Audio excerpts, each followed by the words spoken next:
Dear One Hope Presbyterian, Holy Week has always been special for our church. Although we are only 7 years old, we already have some rich traditions that have been woven into the fabric of our shared life together. Our Maundy Thursday evening service, where we remember the Lord's exhortation to love one another as He has loved us, and where we remember the Lord's table, the Eucharist, communion, and we share that together. Our Stations of the Cross meditation on Friday, where we journey to the cross as we walk around the pond at Laterno and reflect upon the passion narrative of Matthew's Gospel, and most recently from memory. And of course, our sunrise service at the Buckeye, where we celebrate that He is risen indeed while welcoming the dawning sun. I have to admit that I also look forward to watching Charles and Titus pull cars out of the mud. So together with you, we are disappointed that these traditions will not be the same this year due to the COVID-19 pandemic. There are many things that we do not understand about the coronavirus, but we are confident that our decision to cooperate with local and state officials and to not gather as a church on our Garfield campus has been the right decision and may have even saved lives in our congregation. But in our desire to account for our losses and to try to make this week a special week, even as we grieve, it's the conviction of the elders that we have made an error in commending that we should celebrate communion virtually.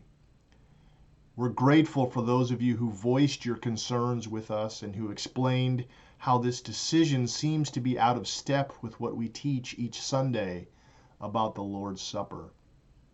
And we agree. You see, each Sunday we emphasize that this covenant meal is to only be taken when we come together. 1 Corinthians 11, 18, 20, and 33. As we wrestle with what that phrase come together means, especially in our new world of virtual reality, we lack the conviction that a live stream or a video constitutes what Paul means. That is to say that when we talk about the Eucharist being a sign and a seal, we aren't just talking about the elements of the bread and the fruit of the vine.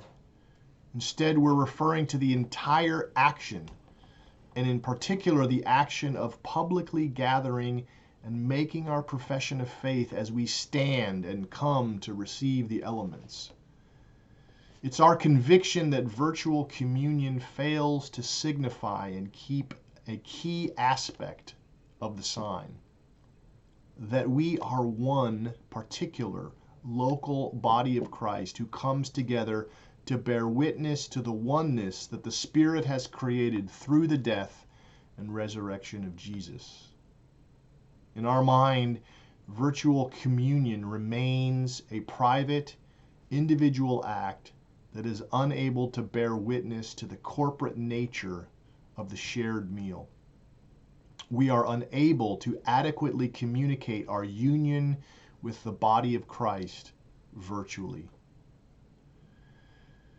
And so although our denomination, the Evangelical Presbyterian Church, has granted us permission to administer communion via live stream in this unprecedented time, we do not agree that this action constitutes the kind of gathering that is necessary for properly expressing what the meal bears witness to.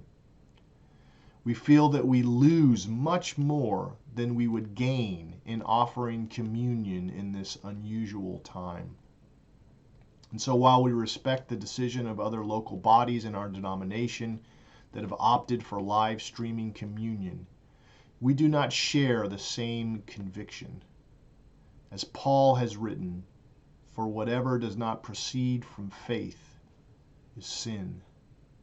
So in this time of social distancing, we have an opportunity to share in solidarity with those around the world who for a variety of reasons do not have the gift of a local body with which to gather.